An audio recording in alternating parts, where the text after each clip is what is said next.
हमारे अतंत्री सहयोगी भी हमारे गार्जियन भी हैं। विवेक कुमार साहब का एक मत है, कहते हैं यदि हम विचारक को नहीं याद करेंगे तो उनके विचार विलुप्त हो जाएंगे, और विचार जब विलुप्त हो जाएंगे उस समाज उस देश का इतिहास विलुप्त हो जाएगा।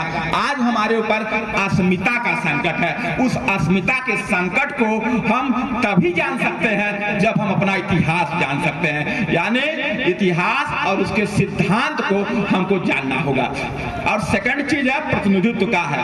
भारत का जब संविधान बना था, आज हमारे दलित और वंचित समाज के लोगों के ऊपर सबसे बड़ा प्रहार आरक्षण को लेकर के होता है।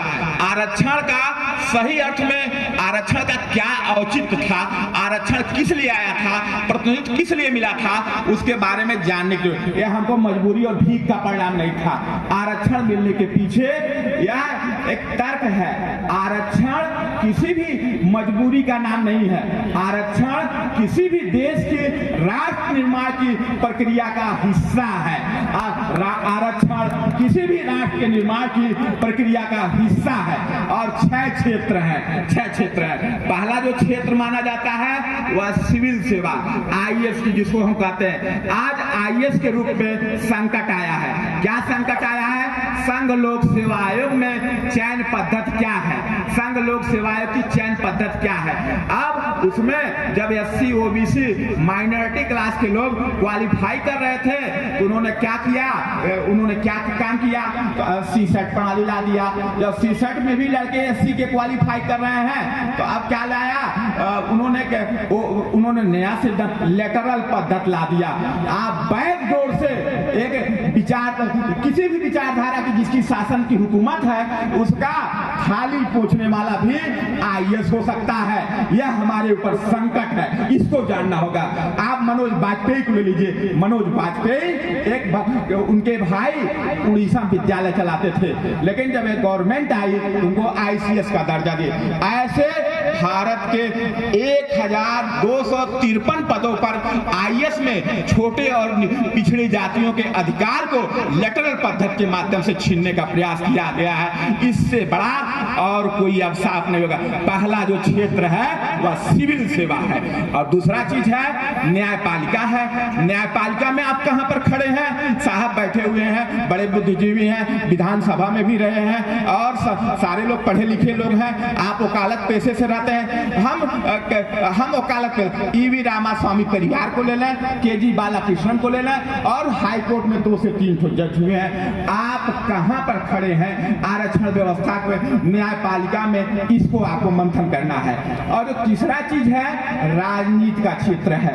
राजनीति के बारे में बाबा साहब अंबेडकर का एक कथन है, भारत का इतिहास क्रिया प्रतिक्रिया का इतिहास है। इस बात को थोड़ा सा हमको डिफाइन करना होगा, क्योंकि समय अभाव है, लेकिन थोड़ा बहुत आपका समय मैं लूंगा, इसके लिए आप लोग मुझे क्षमा कर दीजिएगा। हाँ, यानी कहने का मतलब है भारत का इतिहास क्रिया प्रतिक्रिया का इतिहास है। अब कैसे क्रिया प्रतिक्रिया का इतिहास है? 1935 का जब अधिनियम आया उसमें एक व्यवस्था की गई 343 धारा का, और उसमें कहा गया था संविधान लागू होने के 10 वर्ष के अंतराल में एक आयोग बना जाएगा जो पिछड़ी जातियों की समीक्षा करेगा। और 1935 के अधिनियम के द्वारा भारतीय अनुसूचित जातियों को आरक्षण तो दे दिया गया था, उसमें प्रावधान किया गया था 338 और 343 में कि संविधान लागू होने के बाद 10 वर्ष के भीतर एक आयोग बनाए। नेहरू साहब जी देश के जो पहले प्रधानमंत्री थे, उन्होंने काका कालेकर आयोग का गठन कर दिया। काका कालेकर आयोग की सिफारिश के लिए जब दबाव पड़ने लगा तो आचार्य विनोबा भावे ने राष्ट्रव्यापी भूदान आंदोलन चला कर दिया। अब उससे वो रिपोर्ट दब गई। दूसरा आया 1977 में, जब इमरजेंसी का दौर था, जयप्रकाश नारायण जी के नेतृत्व में भारत में समग्र क्रांति का नारा दिया जा रहा था। ऐसे में पीपी मंडल ने मांग की कि आरक्षण व्यवस्था को, पिछड़ों के लिए आरक्षण व्यवस्था को लागू। उस समय मोरारजी देसाई की सरकार थी और उन्होंने कहा कि कल भारत में जो हमारा इनका जो आयोग जो बना हुआ था काका काले, यह बहुत पुराना हो गया, नए आयोग के गठन की बात की तो उन्होंने बीपी मंडल की अध्यक्षता में मोरारजी देसाई ने गठन किया और पूरे देश में इमरजेंसी का दौर था। ऐसे में देश में क्रांति वह भी समय दब गया। अब इसके साथ साथ 1989 में विश्वनाथ प्रताप सिंह ने, जिन्हें सामाजिक न्याय और पिछड़ी क्रांति का जनक कहा जाता है, और उन्होंने सामाजिक न्याय के माध्यम से मंडल कमीशन को लागू करने की कोशिश किया। हिंदुत्व का राम मंदिर का आंदोलन आ गया। ये भी क्रिया प्रतिक्रिया का इतिहास है। और इसके साथ साथ 1998 से 2004 तक भारत में जाति आधारित जनगणना की बात आई तो अन्ना आंदोलन, उसके बाद अन्ना आंदोलन के रूप में आ गया। आज दिक्कत यहाँ से है, आज भारत में संविधान के खतरे पर है। यानी कहने का मतलब है जातिगत जो भारत में राजनीतिक प्रपोजल जो आरक्षण का आया वह क्रिया प्रतिक्रिया में दब गया। सिविल सेवा तो वैसे चली गई, इसके साथ साथ बचा क्या, आगे सिविल सेवा न्यायपालिका में आरक्षण न के बराबर रहा। और इसके साथ साथ हम कहां पर तीसरे स्थान पर जा रहे हैं, वह जो तीसरा जो स्थान जो होता है वह राजनीति है। आप लोग सभी लोग जानते हैं देश में 21% आबादी है शेड्यूल कास्ट की और 27% ओबीसी के लोग हैं। और वह आज तक ले 80 में महज 8 लोग मुख्यमंत्री हुए हैं। 8 लोग पूरे देश भर में आजादी के लगभग 80 वर्षों का इतिहास, आज तक मात्र 7 SC कैटेगरी के मुख्य। क्या हम राजनीतिक अधिकार हम पा रहे हैं जो संविधान दिया है? और तीसरा जो संकट है वह संविधान का है। संविधान का यानी जब संविधान भारत का बना तभी से भारत में यह संकट आने लगा। संविधान का निर्माण तो हो गया, लेकिन जब संविधान के माध्यम से दलित और मध्यवर्गीय चेतना आई तो ऐसे में यह प्रश्न उठेगा सबसे कि संविधान ने बाबा साहब अम्बेडकर ने नहीं बनाया। और इसकी सबसे पहली शुरुआत जो होती है अरुण शौरी के द्वारा होती है। Arun Shourie the worshipping false god नामक किताब लिखता है और कहता है बाबा साहब अम्बेडकर संविधान के निर्माता नहीं है, यानी संविधान के निर्माता नहीं है। यानी कहने का तात्पर्य है बाबा साहब अम्बेडकर को कैसे संविधान के निर्माता नहीं है, आप इसको देखने की जरूरत है। जब कैबिनेट मिशन की सिफारिश पर 1947 में संविधान सभा 46 में चुनाव होते हैं और उसके बाद 47 में कुल 8 समितियों का गठन होता है। वह 8 समितियां कौन कौन थी? सबसे पहले अस्थायी समिति थी। पहले डॉक्टर सच्चिदानंद सिन्हा साहब उसके अध्यक्ष होते हैं, फिर 2 दिन के बाद उनकी मृत्यु हो जाती है, फिर डॉक्टर राजेंद्र प्रसाद को बनाया। दूसरी कमेटी थी प्रारूप समिति थी, जिसके अध्यक्ष भीमराव अम्बेडकर साहब होते हैं। और अम्बेडकर साहब के साथ 7 सदस्य थे। एक लोग के बीच में डेथ हो जाती है, एक लोग अमेरिका चले जाते हैं और 2 लोग बीमार पड़ जाते हैं। और अम्बेडकर साहब ने पूरे दुनिया के 11 देशों के संविधान से पढ़ करके और 7,342 आर्टिकल को पाया था। और उस 7,342 को 395 अनुच्छेदों में बांट करने के लिए 2 वर्ष 11 महीना 18 दिन का समय लगाया था। ऐसी स्थिति में क्या बाबा साहब अम्बेडकर को भारत के संविधान का निर्माता नहीं कहेंगे? और शौरी साहब अपना तर्क देते हैं। आज कहते हैं बाबा साहब अम्बेडकर ने संविधान का निर्माण किया। यानी पहला जो संकट है हमारी अस्तित्व का संकट है, दूसरा संकट है आरक्षण की बात है, तीसरा संकट है संविधान का संकट है, यानी संविधान का। अब हम जो संत गाडगे बाबा ने दुनिया को मानवता का जो संदेश दिया है हम कैसे देख सकते हैं? देखिए बाबा साहब अम्बेडकर, गौतम बुद्ध और संत गाडगे तीनों जो महापुरुष थे, तीनों में एक समानता है। वह समानता क्या है? तीनों ने 29 वर्ष की आयु में घर परिवार छोड़ा था। और दूसरा चीज है संत गाडगे साहब गौतम बुद्ध की बात कहते थे अपदीपो भव। अपदीपो भव का मतलब क्या है? अपना प्रकाश स्वतः बने, अपना प्रकाश स्वतः बने, यानी अपना प्रकाश स्वतः बनिए। उसी तरह बाबा साहब महात्मा ज्योतिबा फूले और इसके साथ साथ गाडगे महाराज जी ने कहा था मैं किसी का गुरु नहीं, मेरा कोई शिष्य नहीं। यानी कहने का मतलब है अपना प्रकाश स्वतः बनिए, यानी अपदीपो भव का इन्होंने संदेश दिया। और जो दूसरा जो संदेश उन्होंने दिया था वह संदेश था ये जो 29 वर्ष की आयु में गृह त्याग की प्रवृत्ति थी। और तीसरा जो थे संत गाडगे जी की जयंती मनाने के पीछे जो तीसरा जो हमारा तर्क है वह कहते हैं सबसे बड़ा आज यह प्रश्न है हमको क्या चाहिए, हमको क्या चाहिए। भारत के बारे में कहा जाता है भारत विभिन्न जात, विभिन्न धर्म, विभिन्न पंथों का देश है, उसमें विविधता में एकता भारत की पहचान है। जब 15 अगस्त 1947 को अंग्रेज भारत छोड़कर चले गए तो ऐसे में एक विद्वान था जॉन स्ट्रेची कहता था भारत अछूत नहीं रह पाएगा, भारत में एकता खत्म हो जाएगी, लेकिन भारत में जो सामाजिक सौहार्द था वह यानी वह प्रेम था, सभी धर्मों के प्रति आपस में प्रेम की जो भावना थी वह भारत को जोड़ी है।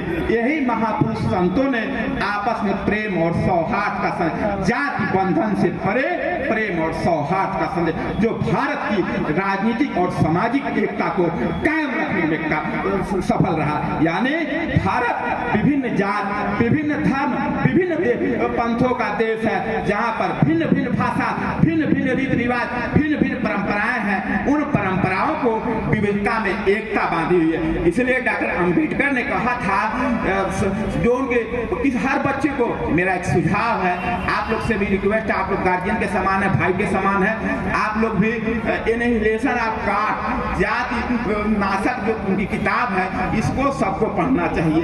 यानी भारत में जाति व्यवस्था का जो उन्मूलन है इसके बारे में आपको जानना होगा। और जो दूसरा चीज है शिक्षा, गाडगे महाराज जी का दूसरा संदेश था शिक्षा पर। शिक्षा के बारे में क्या, शिक्षा का उद्देश्य सिर्फ रोजगार पाना नहीं होता है, शिक्षा का उद्देश्य होता है एक अच्छे व्यक्ति का सृजन होता है। और एक अच्छा व्यक्ति का सृजन हो गया तो वह दुनिया में कहीं भी रहेगा वह कामयाब रहेगा। आप लोग हमारे टीचर थे वह कहते थे हम कभी भी आपको कहेंगे IAS बन जा मत बने, लेकिन आप एक अच्छा इंसान बन जा। डॉक्टर APJ अब्दुल कलाम ने कहा था इंसान दो चीज हमेशा पा सकता है, एक अच्छा इंसान बन सकता है, एक विद्वान बन सकता है। कलाम साहब ने कहा था कोई भी व्यक्ति 50 किताबें किसी विषय पर पढ़ ले वह विद्वान स्वतः बन जाएगा। और दूसरा उनका तर्क था एक अच्छा इंसान बनना उसके हाथ में है। एक अच्छा इंसान और एक विद्वान दुनिया में कहीं भी रह सकता है, वह सरवाइव कर सकता है। इसके लिए मेहनत गाडगे महाराज जी इसी पर उस शिक्षा पर बल देते थे। और जो तीसरा जो था सही अर्थों में वह वैज्ञानिक पद्धति पर विचार रखने वाले महान संत थे। और उन्होंने जो समाज को दिया, यानी जो लोग भूखे हैं जिनकी आवश्यकता है उनको भोजन दिया जाए, यानी भूखों को आप भोजन दीजिए। आपकी जो सामर्थ्य है, आपका सहयोग करने की सामर्थ्य है तो आप उनको सहयोग दीजिए। और जो दूसरी चीज है जो प्यासे हैं उनको आप पानी उपलब्ध कराइए, निर्वस्त्र हैं उनको आप वस्त्र उपलब्ध कराइए। और इसके साथ साथ जो लोग बेघर हैं उनको आवास आप दीजिए।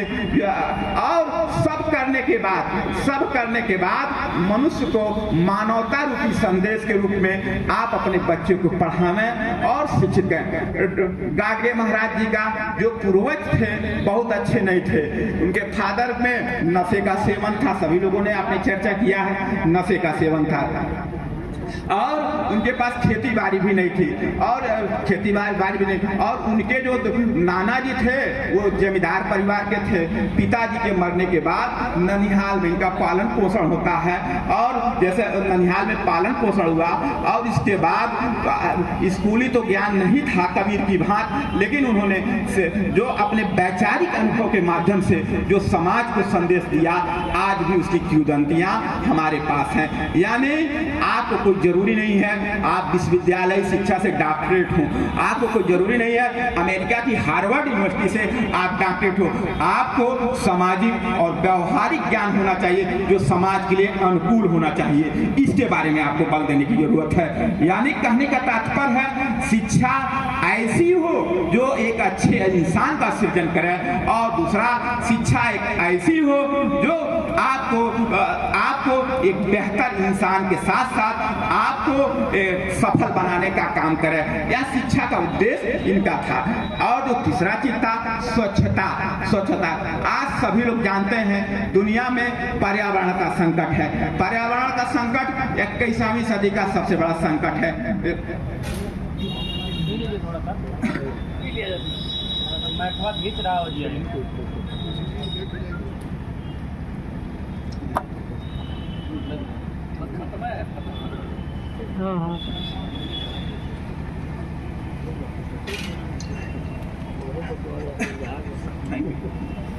इक्कीसवीं सदी में सबसे बड़ा संकट पर्यावरण का है। ग्लोबल वार्मिंग का जो संकट आ रहा है यह कहीं न कहीं हमारे स्वच्छता मिशन से जुड़ा है।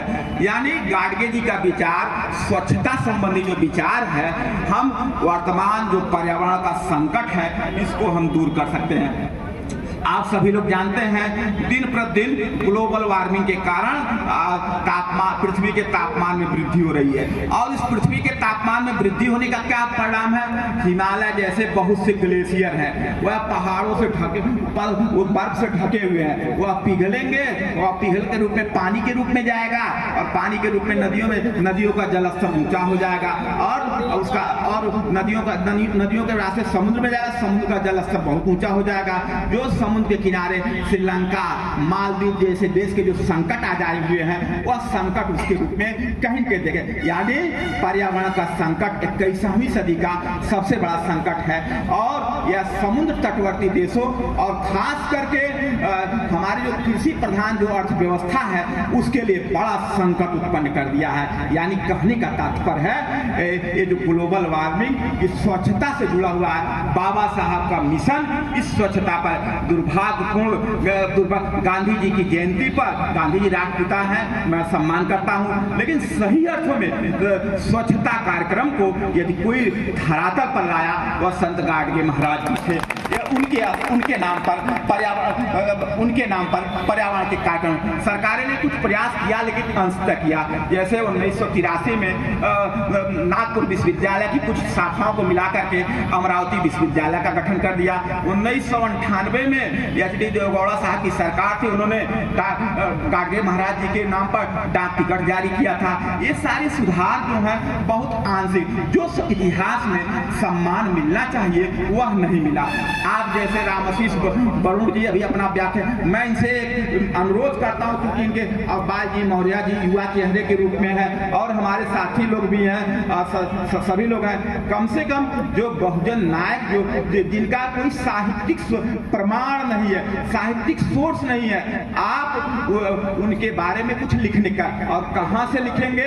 जो जिले की स्थानीय लाइब्रेरी होती है उसके बारे में। और बाबा गाडगे जी का जो पंढरपुर में जो धर्मशाला था वह सबसे बड़ा इतिहास लिखने का बहुत बड़ा स्रोत हो सकता है, जिसको आप राष्ट्रीय लाइब्रेरी, उसके स्वरूप पर भी परिवर्तन हो रहा है।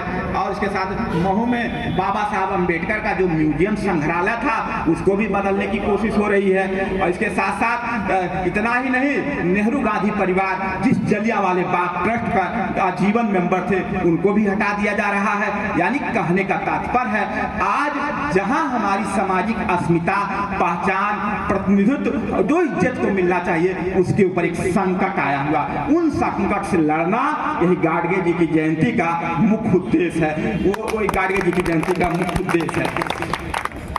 यानी कहने का तात्पर्य आप एक बड़ा बीड़ा उठाए हैं। आप जरूरत क्या है, हम सभी साथियों से मैं अनुरोध करता हूं, आप लोग जो इसका नेतृत्व कर रहे हैं उनके साथ कदम से कदम मिलाकर चलें। एक तो यह है, और दूसरा चीज है, कदम से कदम नहीं मिलाकर चल सकते हैं तो आप आर्थिक रूप से सहयोग कर सकते हैं। यदि ये भी नहीं कर सकते हैं तो मौन समर्थन करिए, वो भी नहीं कर सकते हैं तो आप अपना काला उनकी आपत्ति मत करिए। यानी जो मिशन चल रहा है उस मिशन को हम असली रूप में तभी ले जा सकते हैं जब आपका सहयोग होगा। दुर्भाग्य से है आज विश्वविद्यालयों की स्थिति इतनी खराब हो गई है। भारत में कुल 57 केंद्रीय विश्वविद्यालय है। 57 केंद्रीय विश्वविद्यालयों में 2 जगह को छोड़ करके कहीं भी तो कुलपति दूसरे कम्युनिटी के नहीं है, सब एक लोग के हैं। यानी विश्वविद्यालयों की दशा और दूसरा दशा आप देख ही रहे हैं। और दूसरा चीज है, शोध का स्तर कहाँ जा रहा है हम उसके बारे में तो कल्पना नहीं कर सकते हैं। आज हम शिक्षा सुधारों के नाम पर ऑनलाइन कार्यक्रम कर रहे हैं। ऑनलाइन कार्यक्रम अमेरिका में नहीं सफल हुआ, भारत में कैसे सफल हो सकता है, इसके बारे में देख सकते हैं। यानी आज जो डिजिटल इंडिया, सारा काम इंटरनेट से हो रहा है, यह इंटरनेट प्रणाली आपको धोखे में दे रही है। जो हमारी जो सामाजिक चेतना इन आंदोलनों के माध्यम से, चाहे राजनीति के क्षेत्र में धोखे में हो, चाहे हमारी शिक्षा के क्षेत्र में धोखे में हो, चाहे हमारी जो जन जागरूकता उसके धोखे के रूप में हो, और इसका सबसे बड़ा आधार को दे रहा है सोशल मीडिया है। सोशल मीडिया के माध्यम से हम लोग जागरूक हो रहे हैं। सोशल मीडिया का आप युवा पीढ़ी लोग अपने समाज के जागरूकता के लिए काम करें, लेकिन दुर्भाग्यपूर्ण स्थिति है, जो कोई समाज के लिए जागरूकता काम करेगा उसकी हत्या हो जाती है। उसका उदाहरण गौरी लंकेश पत्रकार, दूसरा उदाहरण गोविंद पानसरे, और गोविंद पानसरे के बारे में आप देख सकते हैं। तीसरा उदाहरण कलिबुर्गी जो कर्नाटक का लेखक था, उसको देख सकते हैं। यानी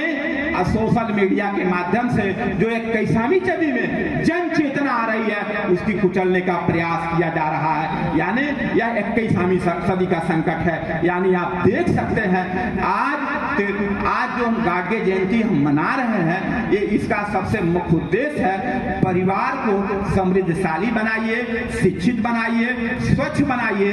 जो हमारे समाज के समक्ष अस्मिता का जो संकट है उसके प्रति आप जागरूक बनिए, प्रतिनिधित्व का संकट है उसके खिलाफ जागरूक बनिए, और हमारे जो समाज से जुड़े हुए संत महापुरुष हैं उनके जीवन और उनके दर्शन को जन जन तक पहुंचाने का काम करिए। ऐसे हम काम करेंगे तब हम एक अच्छे समाज, एक अच्छे परिवार, एक अच्छे राष्ट्र का निर्माण करेंगे। आज की क्योंकि भारत की 85% आबादी इन्हीं जातियों की है।